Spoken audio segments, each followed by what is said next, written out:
never slow up, no I don't take shit. I got no love for the fakeness. If you wanna play tough and wanna hate this, I'll always show up.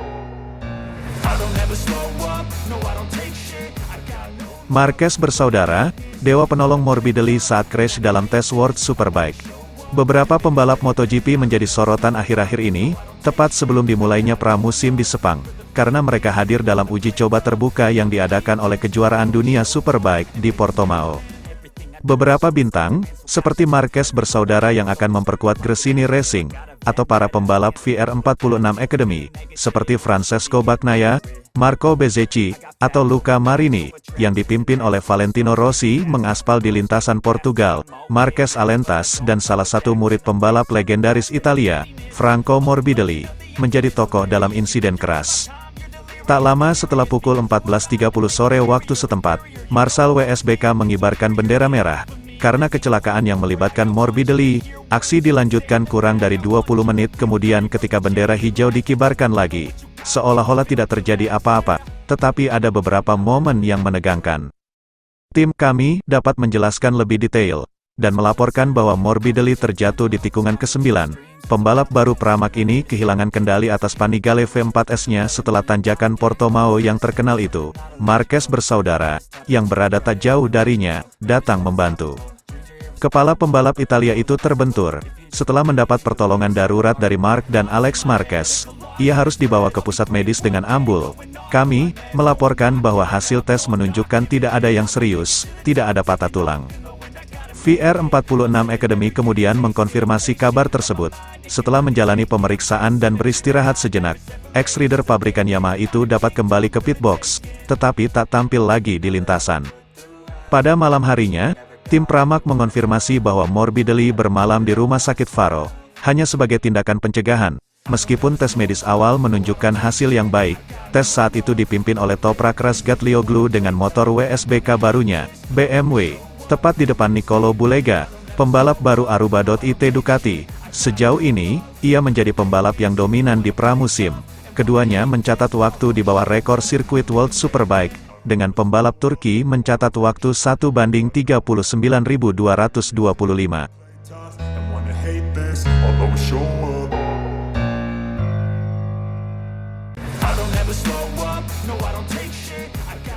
Bradl ungkap perkembangan Honda berbeda tanpa pengaruh Marquez. MotoGP musim 2024 ini menjadi tahun pertama Honda di MotoGP tanpa pembalap Cervera, Marc Marquez. Juara dunia 8 kali itu debut di kelas utama pada 2013 silam bersama Repsol Honda, sampai akhirnya berpisah setelah 2023 kemarin. 2024 ini juga menjadi tahun pertama Honda menjalani konsesi dan pengembangan motor tanpa pengaruh Marquez. Ini menjadi lebih terbuka, Marc adalah orang yang selalu ditanya dan didengarkan. Begitulah yang terjadi sampai akhir, kata pembalap penguji HRC.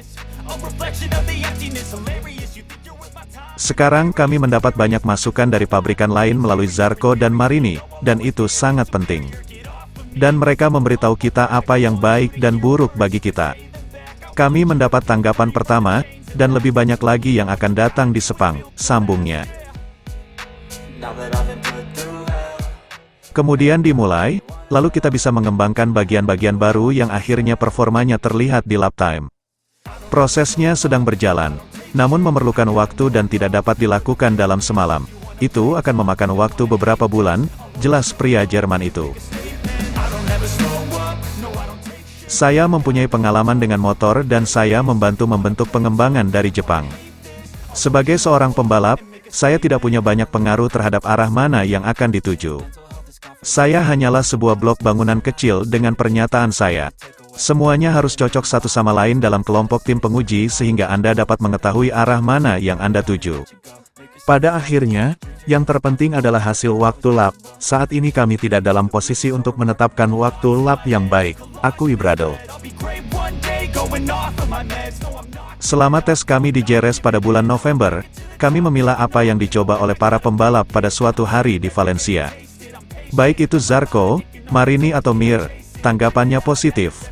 Mereka mengatakan kepada saya bahwa apa yang saya lakukan adalah benar.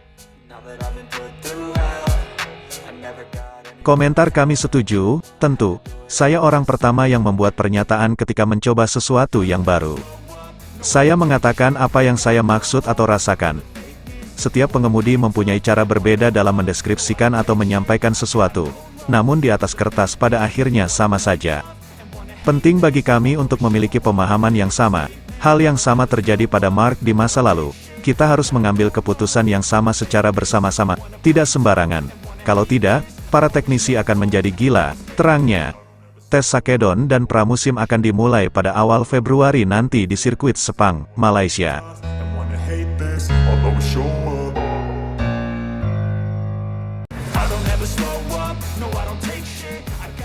Ada peran Rossi di balik kepindahan Luca Marini ke Repsol Honda. Prestasi Repsol Honda yang jeblok sejak musim 2020 tak menyurutkan langkah Luca Marini untuk pindah dari VR46 Racing Team dan mencoba motor Honda RC213V pada musim 2024. Marini mengatakan, kakak tirinya yaitu Valentino Rossi adalah orang pertama yang dia ajak bicara saat dia memikirkan untuk pindah ke Honda. Sejujurnya orang pertama yang saya hubungi adalah saudara laki-laki saya. Pertama-tama karena dia adalah pemimpin tim, pemilik, tetapi juga karena dia adalah orang yang sangat cerdas dan memiliki banyak pengalaman, kata Marini dilansir dari Crash. Marini mengatak meminta nasihat kepada Rossi juga menimbang pengalaman Rossi saat bersama Honda. Saya menjelaskan kepadanya apa yang saya rasakan di dalam hati, apa yang saya pikirkan, dan bahwa ini bisa menjadi peluang bagus untuk karir saya, ungkapnya.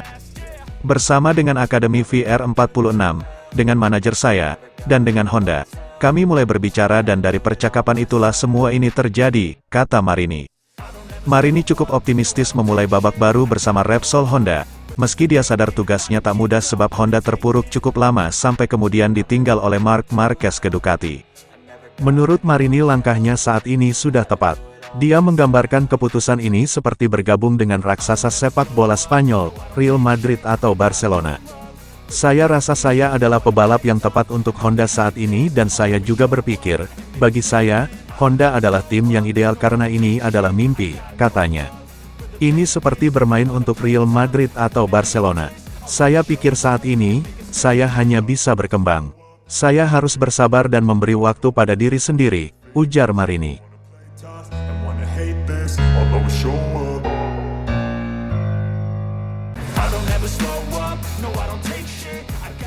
Ada Valentino Rossi di balik langkah berani Luca Marini pindah ke Repsol Honda.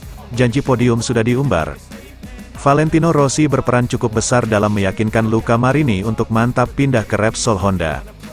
Keputusan besar yang dilakukan Marini tentang kepindahannya dari Muni VR46 Racing Team menuju Repsol Honda pada MotoGP 2024 tidak lepas dari diskusi bersama Rossi.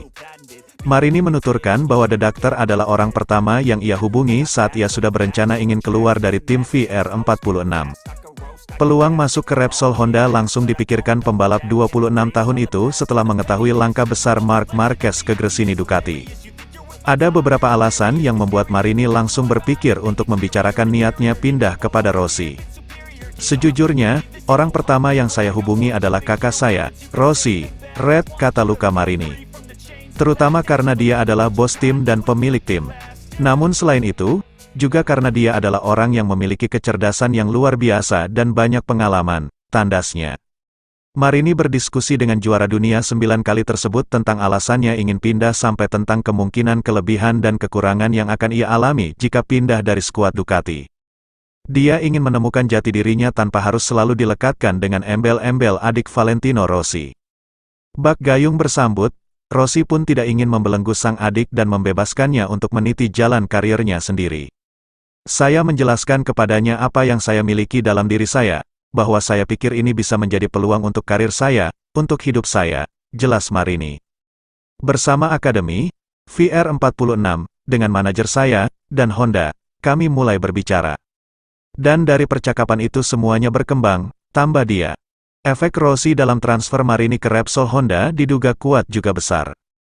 Sebab Honda rela mengubah rencana awal mereka dari yang tadinya hanya menawarkan opsi kontrak semusim untuk pengganti Marquez, justru jadi 2 musim untuk Marini.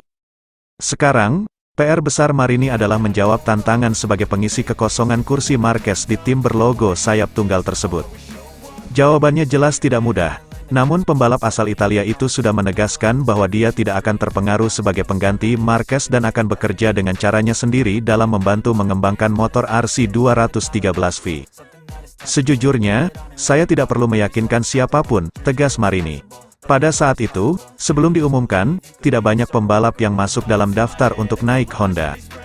Ada beberapa, tetapi mereka menganalisis setiap musim apa yang telah dilakukan setiap pembalap, di kualifikasi, di balapan, ini dan itu. Pada akhirnya, mereka menyadari bahwa saya bisa menjadi pembalap yang tepat dari sekian banyak pembalap yang tersedia. Selama pembicaraan dengan pihak Jepang, dengan Alberto, Puig, dan yang lainnya, saya hanya harus membiarkannya datang kepada saya sehingga mereka dapat mengenal saya. Itu adalah proses yang normal, tambahnya. Marini cukup percaya diri mampu membawa Honda untuk bangkit dari keterpurukan. Bahkan dia yakin bisa memberikan podium untuk Honda dalam waktu singkat. Sebuah kepercayaan diri yang layak ditunggu pembuktiannya pada musim ini. Dengan pengalaman yang saya miliki di MotoGP bersama Ducati dan dengan semua yang bisa saya berikan kepada Honda dengan feedback saya, kata Marini, kami akan bertarung untuk podium lagi dalam waktu singkat, tutupnya. And wanna hate this, although it's show up.